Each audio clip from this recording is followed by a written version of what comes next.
Good afternoon, and welcome to the NSTP FASET Campus Partner Presentation. My name is James Allen Jr., and I'm a coordinator for new student and transition programs here at Georgia Tech, where I specifically work with our extended orientation program, Rec Camp. Today, I will serve as your moderator for this panel, along with Logan Sands, who is a member of FASET Cabinet. We are so excited that you are here with us today and welcome you and your students to the Georgia Tech family. We also hope that you and your loved ones are safe during these uncertain times. To begin our campus partner presentation, I would like to introduce our presenters who will be with us today. John Stein, Vice President of Student Life and Dean of Students. Lacey Whedon, the Director of Parent and Family Programs. Tyler Barker, the Coordinator of Parent and Family Programs. And Emily Takadine, who is the Director of Development and Parent Giving for the Division of Student Life. As a reminder, if you have a question that has not been asked, please feel free to send a message in our anonymous chat bar within Microsoft Teams. We will do our very best to field all questions asked within this hour time frame. To begin our campus partner presentation, I now turn it over to Dean John Stein, Vice President of Student Life and Dean of Students here at Georgia Tech.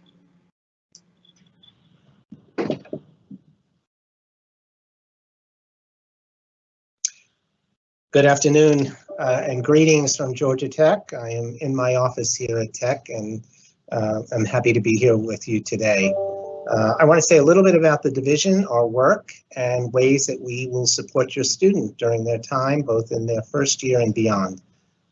Slide, please.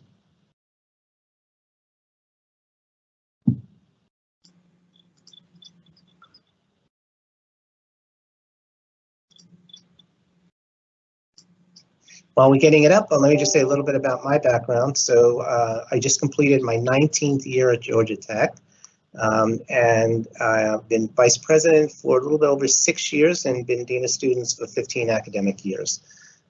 Tech is a wonderful, wonderful place, and it's full of terrific students, staff, faculty, and your son and daughters have made the right choice. This is a very good place to be, to study, and to live. And I hope you can conclude that. And if we have any alum out there on this call, welcome home and welcome back. I'm glad you're here. So today we're going to talk about the division. Next slide. So the Division of Student Life is committed to the academic, personal, and professional growth of students. We complement the academic side. We work very closely with them. The academic administration, some of you may have been at the welcome with Dr. Gerardo. We work very closely with him and his staff.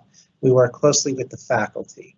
Our area of focus is around leadership, transition, and success, both as students come in and work their way through their time here, healthy lifestyles, and then our kind of cultural awareness and educational growth. We are a global campus. We have students from all over the world, and we celebrate that and honor that. Next slide. These are the departments and major areas, as I said, of the division.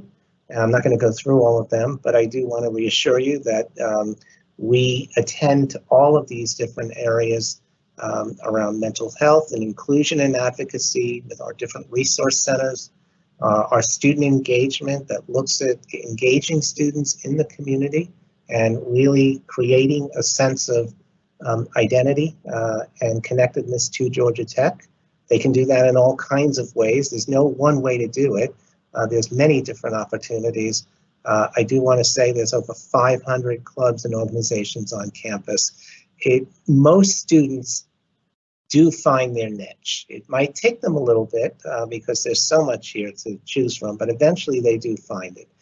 We do around orientation and transition. So our new students and transition programs, which FASET is a part of, the parent program, and our disability services, which works directly with probably around now over 1,100 students registered with that office. And then we do leadership and development. We also have a assessment and research component of the division and a fundraising component of the division. Next slide. We're in a very, very exciting moment. We're probably just days away from the merger of 2 units here at Tech that have been long-standing separate units, Student Life and Campus Services. We are merging into one division starting in August 1, when a new VP will come on board, and then we'll head up the Division for Student Engagement and Wellbeing. That'll be the new title of the division. The purpose of that is to really offer a kind of seamless experience for students. The two divisions will work very closely in designing and developing programs and services and operations for students. The change is in line with the Institute's 10-year strategic plan that the president and others have pulled together. And we're really leveraging the work of the two divisions to bring better coordination. Will an average student really see a difference in terms of knowing the difference? And the answer is probably not, honestly, because students are not attentive to that stuff. But hopefully they will see that the two divisions are working very closely together in pulling together different services and offering different opportunities for them. Next slide. The reality check is where we are now, and that is, starting college. And starting college is really a very interesting time in your student's life and in your life. Starting college is filled with all kinds of thoughts and feelings and emotions. It's an exciting time. It should be.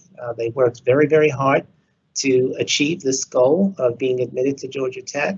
As I said earlier, if you were at the welcome, 45,000 students, over 45,000 students applied for this freshman class, and they are one of them. That's extremely a proud moment for them and for you. But it's also a confusing time. There's a lot to learn. There's a lot of new information. There's a lot of unknown. And so it gets confusing at times as you navigate your way through all this. It's a liberating time if they're spending time with us, living with us, moving away from home, leaving you, coming here, living on their own. It's a very liberating moment in their lives. It's a demanding time, both academically and otherwise, probably more so than they realize, because they have to have a lived experience here to understand how demanding it can be and stuff. It is different. It's very different than high school. It's very different than living at home. It's not grade 13. It will be a very different experience for them. And it's an emotional time. It's an emotional time for them. It's an emotional time for you. It's an emotional time because they're asked, if they're coming to live with us, they're asked to give up a lot. They give up the known, the familiar. They give up their home. They give up their bed. They give up, their pets and stuff, their friends from the neighborhood and from high school. So there is a kind of emotional piece to it. And for you, depending on where they fall in terms of your life, if they're your first to launch, that's an emotional time. If they're your last, that's an emotional time. If they're your first and only, it can be a very emotional time. So we just want to acknowledge that it is potentially an emotional time. And not to hide that, and it's very good to just acknowledge that, and to reassure each other that, this is great, but there is a side to it that, we'll miss you. So it's okay to be able to say that. Finally, really what I want you to understand is that it's a time of transition. Okay, this is not an event. This is a transition. And if you think about times of transition in life, anytime you start something new job, new neighborhood, you move to a new state, something big, those times are filled with all of these things. They're exciting times. Initially, they're confusing times. They're potentially demanding. They're different, potentially. So, that's what we want to remember. It's a time of transition, and transitions take time to navigate, to understand them, to start living them, and to get through, those initial days and weeks and stuff. So hold on to that. Remind yourselves they're in transition, you're in transition, and you can get through it. What's the next slide, please? Things that you can do just to help the situation is be patient with all of it. Help them be patient with it. Be supportive, right? Just kind of support them through this. As we get closer and closer, sometimes students get more and more anxious about, actually coming and stuff. Be flexible, really think through what needs to get done today versus what can wait till tomorrow. Not everything needs to get done in one day. So how do we plot it out between now and the time that the student will be coming and living here? Be understanding, and hopefully after this you'll be a bit more understanding of the process and stuff. And then be clear about your expectations. And let me first say what I don't mean by that. I don't mean, a 4.0. I don't mean, that if they're from Georgia that they'll hold on to the Zell or Phil Miller Scholarship or Hope Scholarship. Those are very important things, but what I'm talking about here is, what one or two things do you want your student to remember and carry forward as they leave you and come to us and live with us? What's the one or two most important things that you want them to remember? Okay? And tell them that. Have that conversation with them, all right, before they arrive here. And I can tell you that when I meet with students and I ask this question, did your mom or dad share this information? They remember what you say. Okay, so please make sure that you have that conversation with them. It's a very, very important conversation. Next slide. The common kinds of concerns, fears, whatever word you want to use in terms of, first year students starting college is, they're pretty obvious ones, but one of the big ones is just making friends, right? Even if they're coming with one or two from high school, so a very large place. This class will have almost 3,000 students in it. So, they're going to worry potentially about, do I fit in? Am I going to make friends? How does this work, kind of deal? And, what I want to remind us is that anytime we go into a new setting and we walk into a space and it's full of people and stuff, consciously or unconsciously, we do something. And that is like we look around and in our own minds, we're assessing, do I fit in?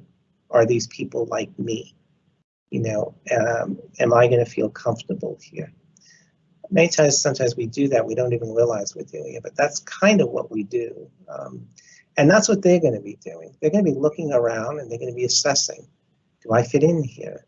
Are these individuals like me? Am I going to find my peer group? Am I going to make friends? So that's one big thing.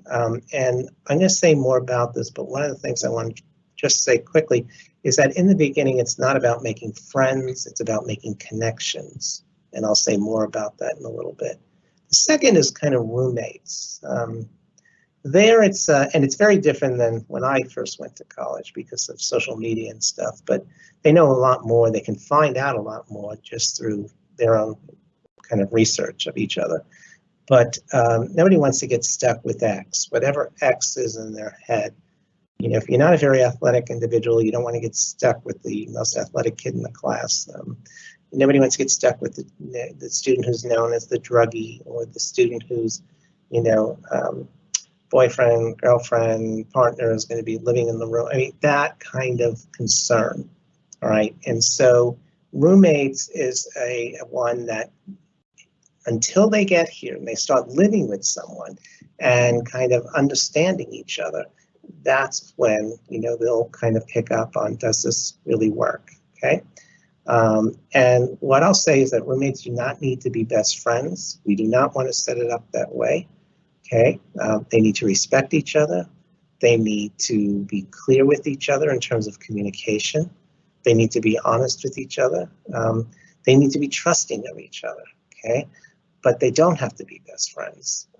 But they have to learn how to live with each other and talk and agree to what can and cannot happen in that room. Leaving home is another concern.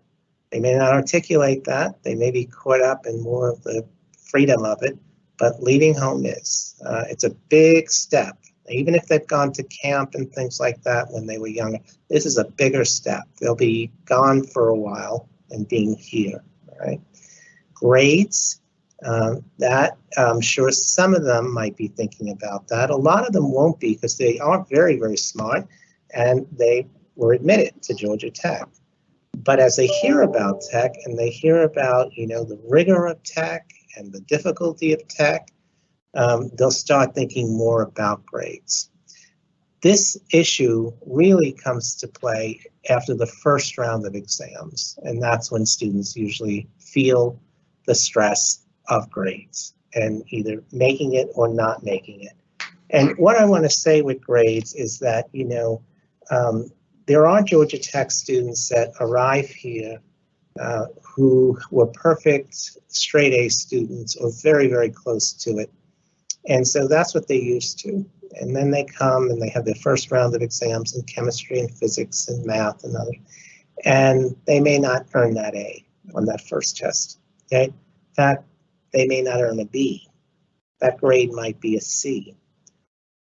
Or they might hear that they earned 42 on it, right? This is a very unknown space for them. It's a very uncomfortable space because they're used to really excelling academically. And you're used to them excelling academically. So the first round of grades and tests are really a threshold here. And, we want to be ready for that. Now, I can tell you that most students learn a great deal after the first exam as to what steps they need to take to improve that grade. And the other thing I'll say with grades, and you can ask any of the students when you come to drop them off and you meet them, upperclassmen, is where you start doesn't necessarily mean where you'll end. You can start with a 42 and still earn a B or an A at Georgia Tech. So keep that in mind. One of the biggest concerns or fears is the unknown. Everything they wish they knew, but they don't know, right? How do I get a handle on this campus? It's so big. Where is my chemistry class? How am I going to find these rooms, these buildings? What's the quickest way to get from point A to point B? Who am I going to have dinner with on the first night when I'm here alone, right? What happens if I get sick? I mean, these are all the kinds of things that might be in their head over time and they might start thinking about, okay? Now, what I'll say is that there is no way to get all of the answers to them on all of these questions, right? This is a lived experience, and they have to start living it to know what questions they need to ask. Now, what I want to reassure you is that there are so many people around all the time that they can reach out and get the answer to, or an upperclassman who can tell them the quickest way to get from point A to point B. So, there's plenty of people and resources available to assist them, but the unknown is one of the bigger things. And then obviously, in light of, coming from maybe smaller towns, out of state, out of the country and stuff, to Atlanta, issues of safety, issues of security. With the pandemic, this was more of a concern too in terms of safety and stuff. So those are kind of common kinds of fears or concerns of students. We know all this, okay, and we will assist our students through all of these different issues and stuff. You know it too now, and if your student is struggling in any of these areas, you should feel free to reach out to us and let us know, and then we can check in with them and make sure they're doing okay. Next slide, please. So again, in terms of readying your student, I want to spend a little time with the skills of decision-making, problem-solving, and coping. Three very, very, very important skills, life skills. These are not new. They've been doing this all along. You know your student. You know where they would fall on a continuum with decision-making, problem-solving, and coping. My question is, where would you put them on the continuum in relation to these skills? Let's talk a little bit about them. Decision-making. If I was to ask you to think about all of the decisions you made just today, so far at 2:20 our time. I'm sorry, it might be someplace else. But how many decisions did you make today? All right, and sometimes we don't even know how many decisions we make in a day. And a lot of the decisions we make are decisions that we don't really ponder. They're pretty kind of quick decisions, almost innate decisions. We need to do something, we need to think about something, we do it. Then there are other decisions in life, and at times where we do spend time, we ponder them, we think about the consequences, we think about the pros and the cons and stuff. But a lot of decisions we don't, okay? they're going to have to make all kinds of decisions. And they've been doing this their whole lives. I don't want to say that this is new. There is one difference, though. If they're with us, they're doing it in your absence, okay? And they will be here. And they'll have to make decisions. They'll have to make decisions on, do I go to class or do I just pull the covers over and go back to sleep? Do I go out tonight or do I stay in and do my chemistry lab report? Okay? Do I accept that beer that someone's offering me, or do I find a way to say no thank you, right? Do I help a friend out who wants me to show them the homework? Or do I just say, look, I can't do that, right? These are kind of sometimes split decisions in a moment that they're going to have to make. And they have to be ready for that. And they have to do their very best to think through the consequences of a decision. Problem solving goes hand in hand with decision making. We all problem solve every day. Georgia Tech, as I said, has lots of people around to help. It's a great place, but we're very large, we're very complex, and at times we're very bureaucratic. We're not perfect. And so there are times where they're going to have to problem solve and think something through, okay, and figure it out. Now, the best thing that you can do in helping them problem solve is to stop giving answers, okay? I know that's hard as a parent, but don't give the answer anymore, okay? I want you to think more strategically in terms of questions. That's the change I want you to make. Ask the questions, don't give the answers. So, you know, you get the call, you get the tweet, you get whatever it is. I don't know what I'm doing in this class. I think I'm going to fail it. This is terrible. You know, and your first instinct as a parent is to say, do X, right? And, you know, what I want you to do is to say, you know, who do you think you can talk to on campus about that, right? Is there someone that you can set up an appointment with, right? Now, don't be surprised if the first response you get back is, I don't know, because that's a typical response, okay? But don't get caught into that, all right? Continue with the questions like, is there someone in your immediate vicinity that you can talk to about this? And typically there is. There's an RA, there is a hall director, there is an academic advisor that they can reach out online. They can reach out into the dean's office and try to schedule an appointment.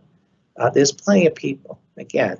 But when you give an answer, you cut off the problem-solving process and you circumvent it. If you give them questions, it forces them to start thinking through, which triggers the problem-solving process, and that's what we're trying to do.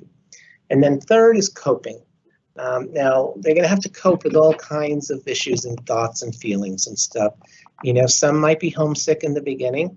Some might feel lonely. Some might feel disconnected.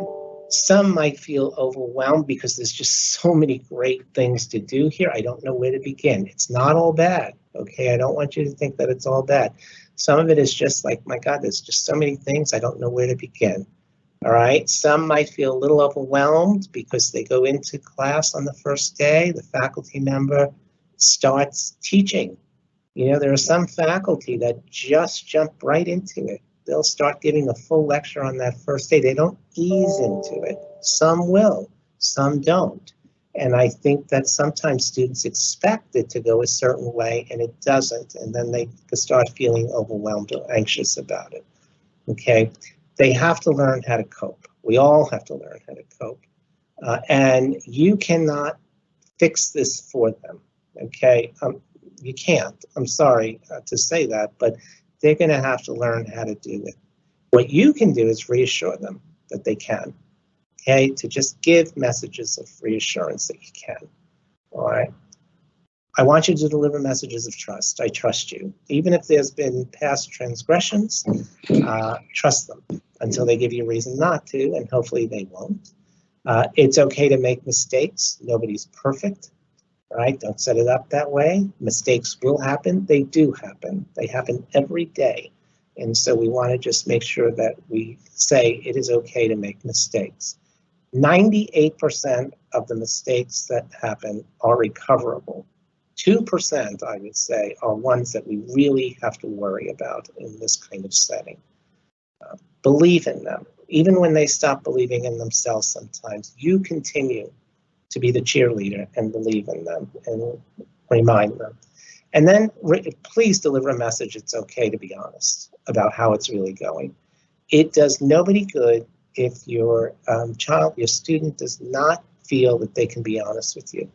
You know, when I'm talking to students and they're struggling either academically or just, you know, things aren't going well. This is not what I thought this was going to be like. I'm not meeting people, whatever.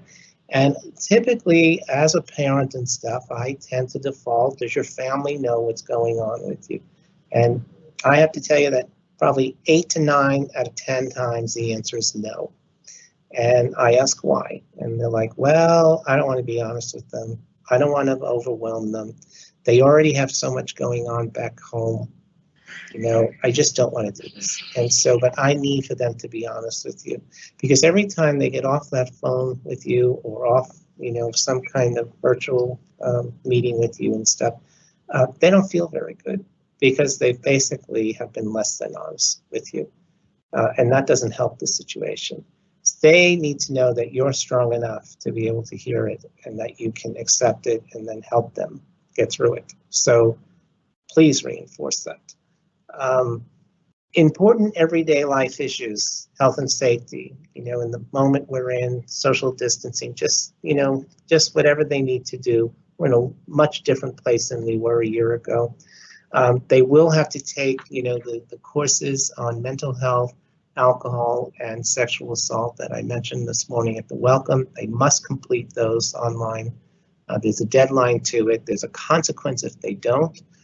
Please remind them. They will not be able to register for spring term if they don't complete those classes. And then finally, self-care, taking care of themselves, okay? Make sure they're getting sleep, all right? Make sure they're eating. Make sure they're doing whatever form of exercise they can do. And then make sure they're taking care of themselves, both physically and mentally.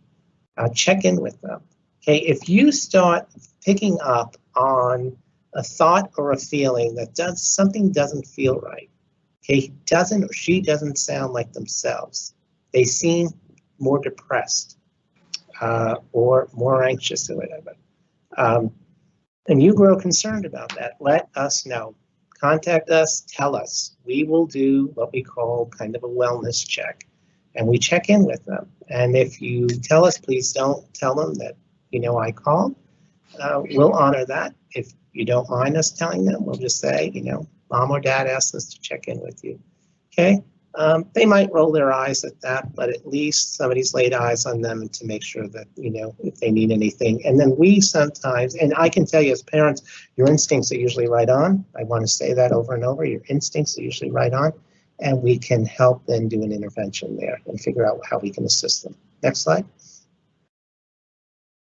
So the 4 attributes that promote success, I've said a lot, and over the years of talking to students and working with them and stuff, there's 4 areas that I think, in my mind, promote student success that all students should be working on a regular basis, and we can help them do that. The first one is self-control and self-regulation. What does that mean? It means that the more I'm in control of my life, the more successful I'll be. It's when my life feels out of control. It's when I'm allowing someone else to control me or a situation to control me. It's when I'm making good decisions and good choices, conscious, intentional choices and stuff, that I'm going to be more successful. When I'm just going with the flow, when I'm not really thinking about what I want to do and what I should do, that success is not there as often, okay? So again, examples there would be, you know, staying home, doing your work versus going out, and, you know, doing something, you know, with a group of friends. That's a choice you have to make. And, you know, there are consequences to both sides of it. And you really should spend a moment or two to think through those consequences. The number one a violation, non-academic, is alcohol. It is present on the campus, followed by marijuana, and students will have pretty easy access to it. I'm not going to lie to you. But the question is, will they decide to do it? And if they do, where, how often, how much? Those are all kinds of issues that they're going to need to deal with. On the academic side, it's inappropriate collaboration and kind of plagiarism. They're very, very smart students, and they should know better. But again, they get caught up, they get stressed, and they end up doing things. And many times, what I hear is like, I was just trying to help my roommate. I was just trying to help a friend. I showed them the homework. I gave them the lab report. But if the faculty member sees too much of similarity between the two, both students get sent to the Office of Student Integrity. Both are held responsible for being in violation of the honor code. We have two codes here, the honor code on the academic side of the house, and then the code of conduct on the non-academic side of the house. They need to read both, they need to understand both, and they need to stay within the guidelines of both. Self-compassion just means that, I give myself a break. At times they're going to fall short. At times they're just going to need a break and a rest, and they need to be able to do that for themselves. Okay, again, you can't do that for them. They have got to be able to do that for themselves, right? Doesn't mean they're giving up, but they do. Sometimes you just need to accept, okay, I didn't do as great as I thought I was going to do. How do I do better the next time? Academic engagement. The more students are engaged academically in their courses, with their faculty, with their TAs, with their study group, the better and more successful they're going to be. And I mean this both in-person learning or even virtual learning. Okay, you can be present in front of the screen, but it doesn't mean you're present in terms of your mental capacity there. And you need to be both. You need to be in front of the screen, but you need to be focusing and concentrating on the learning that's taking place and the teaching that's taking place. And finally, they have to have some sense of belonging to the institute, to each other, to friends, and that starts with connections. Okay, an isolated, lonely student is not a successful student. Okay, they need to belong and they need to have some. They don't have to have 25, 30 best friends, but they need to have some kind of peer group. And there are many, many, many ways to establish that peer group. But it starts with connections. And what I say to first year students, connections means I go into my chemistry course, I sit down, I look to the right, I look to the left, I make eye contact, important piece, to the students sitting on my sides, and I just say one word to them, and that's hello. That's how it starts. One word, hi, hello. Okay, and hopefully they say hello back. All right, next time I go in, we all sit in the same space because that's what students do. And then you nod at the student, you say, hey, my name is John, all right? And then hopefully that's how it starts, small baby steps. We don't tell each other our whole life story on the first time or second time we meet, talk and stuff. It starts with small steps. And a lot of times students forget that. It's very more challenging to make friends at 16, 17, 18-year-olds than it is at 6, 7, and 8-year-olds. So it's a different ball game. They know themselves, they know what they like, they know what they don't like, they know what they're good at, they know what they're not so good at. So it's very different than it is when they're young, but it's a very, very important piece that they need to accomplish. Next slide. So Student Life is here to help. You know your student much better than we do. If you have concerns, please make a referral. There's a referral tab on the main webpage. Mental health matters. We have a counseling center. We have a triage center called GT Care. We have the health initiatives. We have the dean's office. We have many different places that can help with an intervention and assist your student. Don't ever hesitate to reach out to us if you need to. Next slide. I think I'm done. Yeah, so I'm going to turn this over to Emily now. Thank you.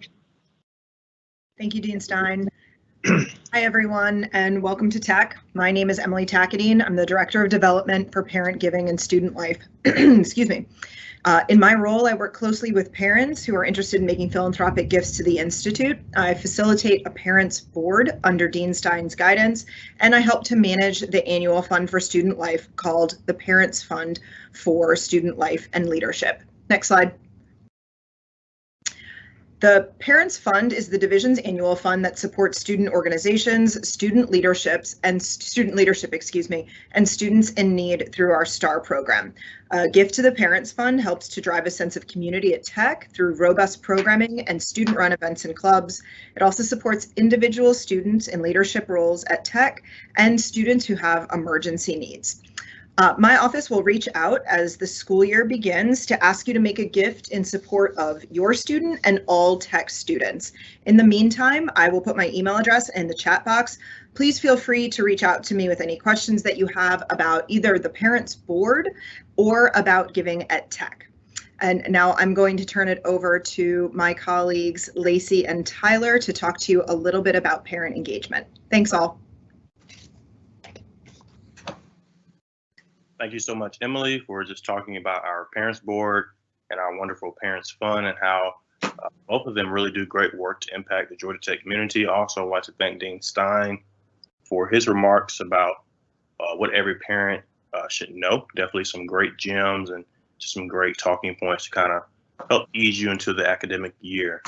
My name is Tyler Barker, coordinator within the Office of Parent and Family Programs. I'd like to say welcome to Georgia Tech. As you can see, we are a two-person office, myself as the coordinator and Lacey Whedon as the director, who you'll meet shortly. We are also accompanied by parent assistant leaders, which we call PALs for short. Every year we have about 10 to 15 student leaders in our office who kind of help us out with our day-to-day logistics, our major events that we host, and also just kind of help us answering the phones and just kind of giving a student perspective to kind of assist you all throughout the school year. Our office was founded in 2009 as an effort to increase engagement and inclusion amongst parents and families and the Georgia Tech community. Well, many of you perhaps maybe went to college, or for some of your family members may have went to college. You know, parent and family programs offices across the country were not necessarily common, but now you'll see them in abundance. And, you know, this is something that we truly value here at Georgia Tech. Our motto is when parents and families are informed, students benefit. And like I said, that's something that we truly take heed to, that we value all the way to the top of our administration, all across our campus community. Our mission is to equip parents and families with the information and resources they need to support their students, provide opportunities for parents and families to stay connected and involved in their students' educational experience. So getting informed and getting involved, how do we do that? We really pride ourselves on communication and just really being your backbone. It's sort of like your concierge throughout your students' time here at Georgia Tech. And like I said, communication is something that we really take a lot of pride in. We have a couple of different communication touch points that I like to hit on. The first is probably our most popular, which is the Parent and Family Calendar / Parent Handbook. This year, we're offering the calendar in a digital format, which you can find on our website, parents.gtech.edu, and is also available for purchase as well. Our calendar is so great because it includes all of the important dates amongst the academic calendar, when to pay the bill, class registration, academic holidays and breaks, football schedule. There's also information in there as well in regards to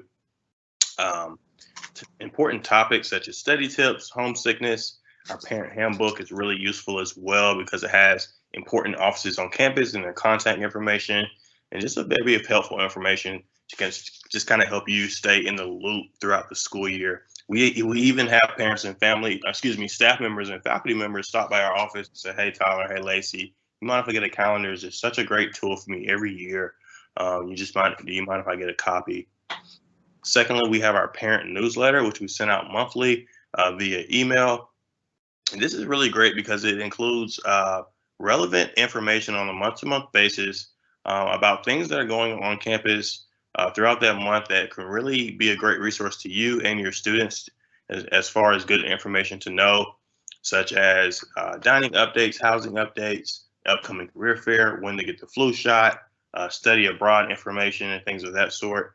So our newsletter is very, very intentional and relevant on a month-to-month basis. Definitely encourage you take some time to visit our website over this evening or just over the weekend. Just learn more about our office and the programs and resources that we have. Definitely would encourage you to follow us on Facebook, Georgia Tech Parents Program.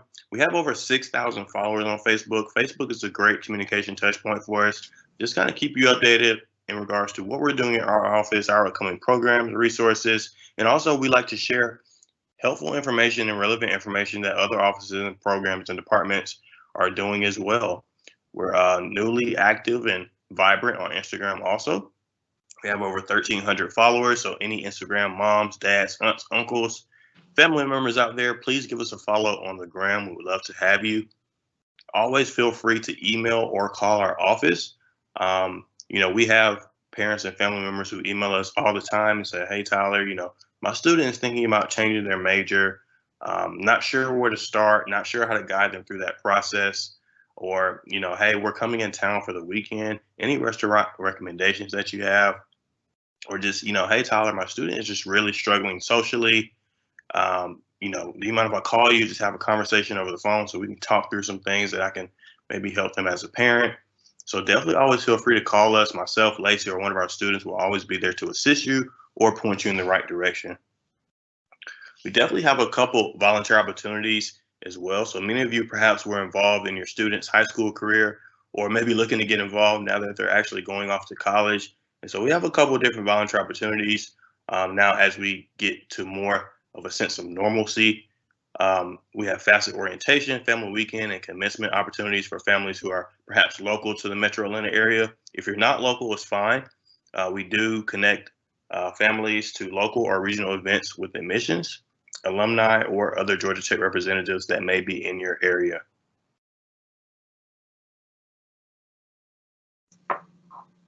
Would definitely like to welcome you to our Parents Association. All parents and family members are automatically members. There's absolutely no cost to be a member. Our association is really just committed to strengthening a partnership between Georgia Tech and its parents and families in order to enhance the parent and student experience. I would highly encourage you to take a screenshot, write down this URL link at the bottom left-hand side of your screen. This is our digital Parent Association information card where you can enter your email address to make sure you're subscribed to our monthly newsletter. And we can also fill in information as it relates to the level of involvement you would like to have. Are you interested in the Parents Board? Would you like to volunteer? Would you like to be a parent ambassador? So please, please, please make sure you fill out our digital Parent Association card.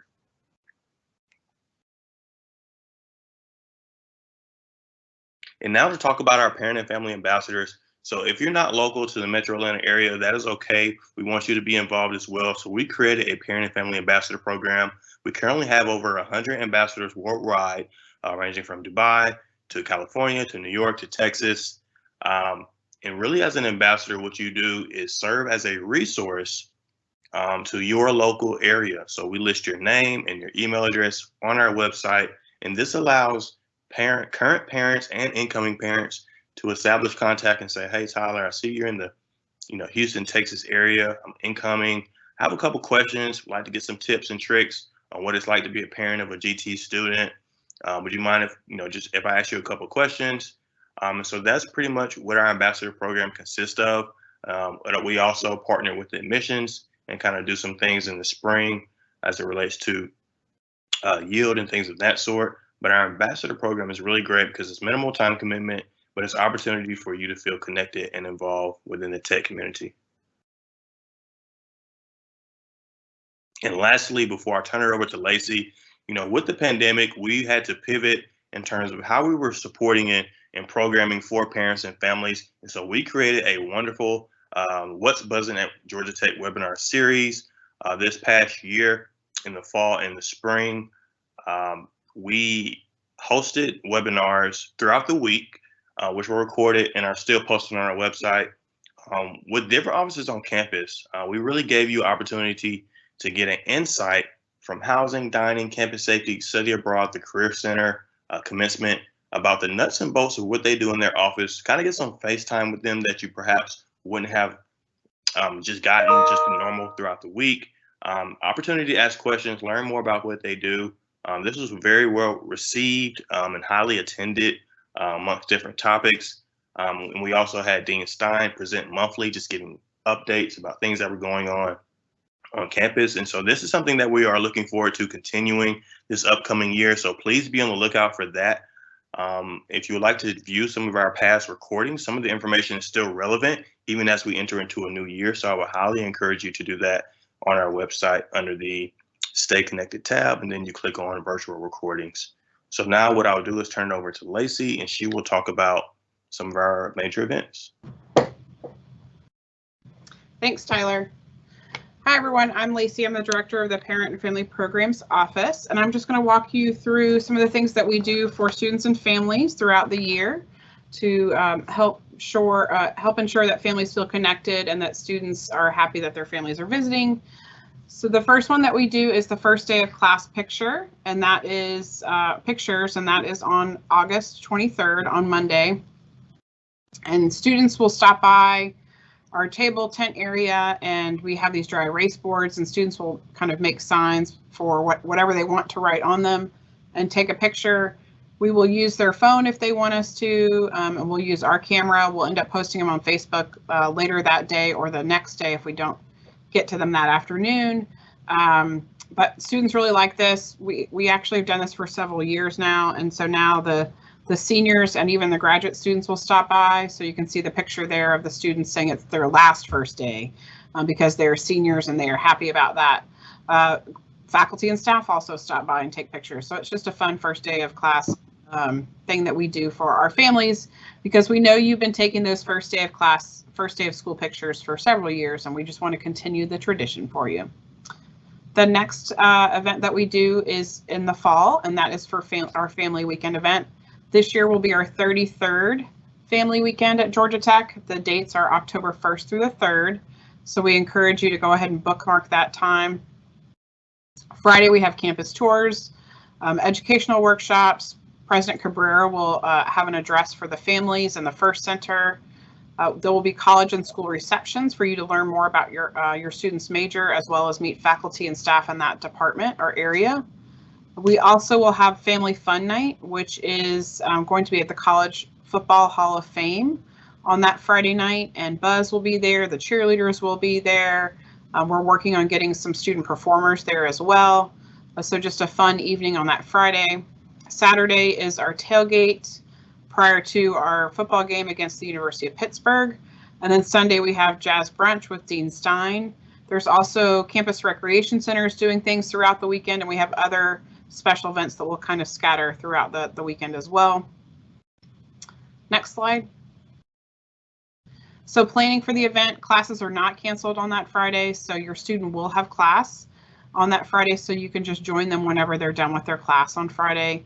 We do encourage you to book your hotel as soon as possible because that those dates will get filled up because Atlanta also has lots of things going on, usually that weekend as well.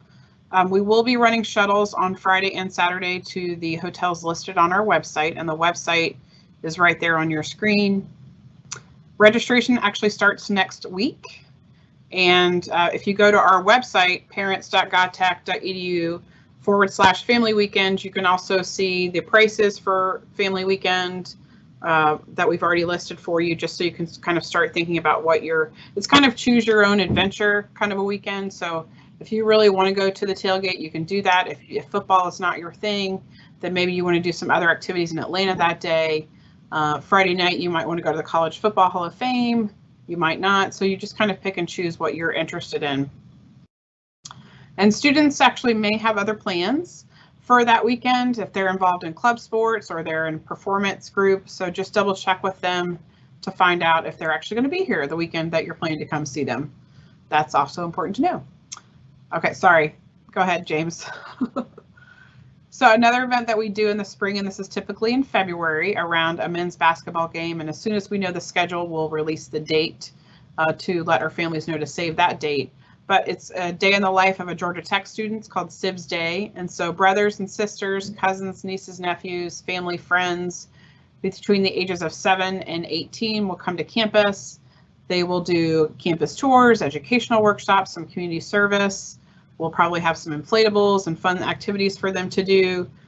We will attend the men's basketball game, and we provide meals throughout the day for them, usually like a 9 a.m. to 9 p.m. kind of thing for the student to, Georgia Tech student, to kind of show them what college life is all about. And this is to get students excited about going to college themselves, but also to learn more about what their sibling is up to. And then we introduced this event right before COVID hit in March of 2020. So Grandparents and Friends Day is kind of an afternoon campus tours again, bus tours of Atlanta. We do a luncheon that's tied in with a baseball game. So as soon as we know the date for the baseball schedule, we'll release that. And this is typically in March. So families will come, grandparents come, sometimes the parents come, or sometimes just the grandparents come, maybe aunts and uncles, and they just spend a day, kind of an afternoon with their Georgia Tech student, get to know them, learn a little bit more about what's going on with their classes and how they're doing at Tech. It was a very fun event the first year we did it. It was a huge success, so we're definitely excited to bring it back after COVID. So many of you have heard of a helicopter parent, and that is a parent that hovers over their children to make sure that they succeed. There's also the lawnmower parent that plows the way to their child's success, or a drone parent, again, kind of hovering, snowplow. There's lots of things that parents are called sometimes by the media or in education. We actually like to think of families as tandem bicycle families. And so as your child was younger and they had 3 pieces of hair and their legs didn't quite reach the pedals, you as a family made choices for them, getting them involved in different activities, exposing them to different opportunities and experiences, letting them kind of figure out, kind of guiding them on their path to where you thought their personality and where you thought their mind was going. And then as they got older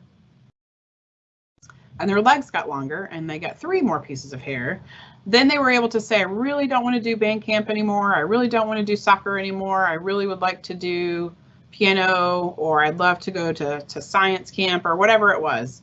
And they kind of made, kind of shared with you their thoughts, and you kind of made decisions together for their journey. And now that they're going to be at Georgia Tech, we're going to switch the seats. We need them to be in the front of the bike because we need them to decide their major, get involved in campus activities, make new friends, make new networks, perhaps get a campus job, all the things that will teach them independence, become a critical thinker, develop some independence for themselves. So all of that will happen with them in the front of the seat, but our families are certainly still on their bicycle because they are still going to need your support. Their brains are still developing until they're 25. So they still need you pedaling with them when they are having a challenging time. They still need you celebrating with them when they've done a great job. So they certainly still need you on their bicycle. So that is why we like to think of our families as tandem bicycle families. So if you can just kind of capture this image in your mind, it will help you kind of turn your relationship that you currently have more into like a mentor coach kind of relationship with your student, to be there to support them as well as be their parent. So ways to support them: they love care packages, definitely send those. Those are a must, and maybe send extra stuff for them or their roommate. They love to text. Phone calls and emails not as exciting. I'm sure you already know that. Listen to what they have to say. The more you listen, the more they will talk to you and kind of let you in and let you know what's happening. Some of our families will schedule a kind of a weekly call or a weekly kind of chat with their student. Some families will establish a group chat so everyone in the family can text each other kind of all at the same time. So depending on what you feel like is best for you and your family, you can kind of set that up before they leave. So maybe Sunday nights at 7 is the time that you talk to them. Encourage your student to take advantage of all the different activities on campus. Encourage them to find their solutions to their challenging issues, as Dean Stein talked about. That's going to help them in the future. Don't worry too much You did a great job in supporting them and getting them to tech, and we are going to do our best to take care of them while they're here. And then one thing we hear from our students a lot is they really do need you to tell them that you love them and that you're proud of them and that you support them, because they are hard on themselves here at Tech and they really need that encouragement from time to time. Next slide. So this is just a little homework. It's an electronic postcard. Normally we would pass these out in person. So you can just visit our website. It's right there on our main page, and you can fill out a digital postcard and save the content and then PDF it, email it to your student, just for a fun little thing for their inbox. Next, okay, and then we're going to skip the quote because we're running out of time. And then here's our contact information, is our website, our email, our phone. Again, Tyler mentioned Facebook and Instagram. So if you have a question and you're not sure where to turn, let Tyler and I know how we can help you. So we can, if we don't know the answer, we'll get you to the office that does know the answer. And we are excited to see you here in the fall, and have a great day. Thank you. I'll pass it back to James.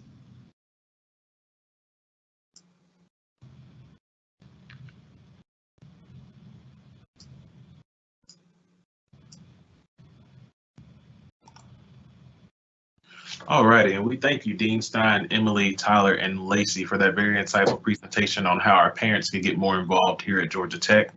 I'm going to see if we have any questions in the chat, and if not, we will go ahead and conclude this session.